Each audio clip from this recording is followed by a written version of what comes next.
je pense qu'ensemble, nous avons la possibilité de rebâtir la droite. Il y a une droite qui est en train de se... Voilà, les gens ne savent plus très bien où ils habitent. Vous comme moi, je crois, nous savons à peu près la droite que nous voulons. Et donc, ce moment décisif que la droite est en train de vivre, moi je trouve que finalement c'est une bonne chose, même si c'est difficile à vivre par moment ou à accepter. La confusion a assez duré. Je pense qu'il va falloir clarifier les choses. Et donc la droite à laquelle je crois, moi, c'est une droite qui favorise une économie libérale, mais au service de l'homme, et pas le contraire. C'est une droite qui promeut une écologie intégrale, qui s'appuie sur la responsabilité des individus et la responsabilité collective, mais loin de toute idéologie de décroissance prônée par certains ou d'une conception complètement consumériste de la nature. La droite, que j'appelle de mes voeux, elle a le sens de l'intérêt de la nation. Dans une Europe qui, en premier lieu, veille à ses propres intérêts, celui des peuples européens. C'est une Europe qui développe des collaborations croisées entre États-nations, entre nations souveraines, et sur des projets importants, des projets stratégiques, pas les broutilles sur lesquels l'Europe semble se focaliser depuis des années. Les projets stratégiques, c'est quoi? C'est la recherche, c'est le numérique, c'est les transports, il y a encore beaucoup de choses à faire, l'écologie.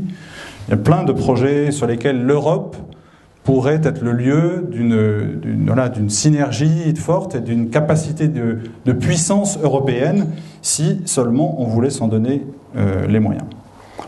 La droite que j'appelle de mes voeux, elle est fière de son héritage culturel, millénaire, elle est soucieuse de l'unité nationale et de la paix sociale, elle s'attache à contrôler l'immigration, non pas parce qu'on est xénophobe, mais pour ne pas diluer notre identité et intégrer décemment les nouveaux Français.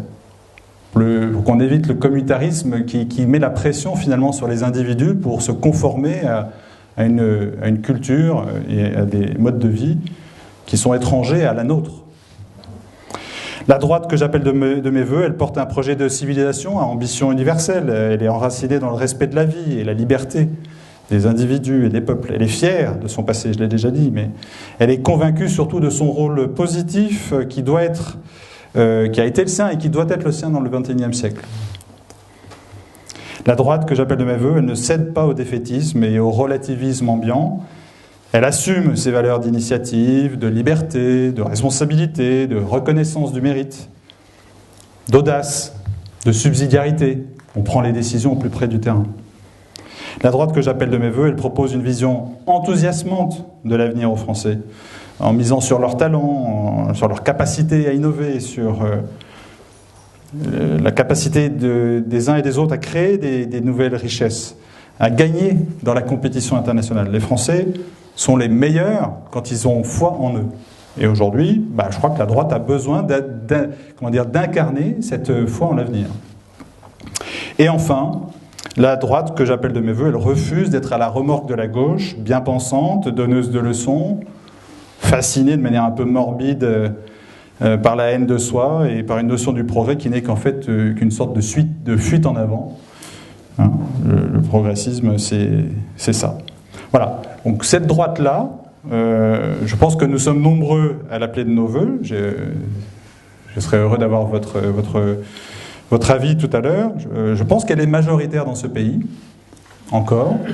Elle peine à s'exprimer dans le schéma des partis politiques actuellement, mais ça va changer. Et la façon de faire émerger cette droite, c'est, je pense, de voter pour des candidats libres qui ont des convictions indépendamment de leurs étiquettes. Hein, parce qu'aujourd'hui, il vaut mieux quelqu'un qui a les idées claires et le courage de les exprimer que de voter pour un système partisan. Voilà, donc tout ça pour revenir à ma candidature. Le vrai candidat de droite dans la circos, c'est Saint-Albin. C'est ce qu'on essaie d'expliquer sur les marchés depuis une dizaine de jours. Je pense que ces législatives dans notre circonscription vont être l'occasion d'une clarification. La recomposition dont on parle, elle se fera sur les valeurs que je viens d'évoquer, sur des convictions fortes. d'une certaine façon, les mous du genou, c'est le petit nom que je donne aux gens qui ne savent pas très bien comment ils s'appellent. Ceux qui rejoignent La République En Marche ou Macron, ils font un peu leur coming out, hein, comme on dit dans le jargon. Voilà. Et puis ils s'excluent en fait de la droite, de la nouvelle droite, de la droite qui est en train de se recomposer.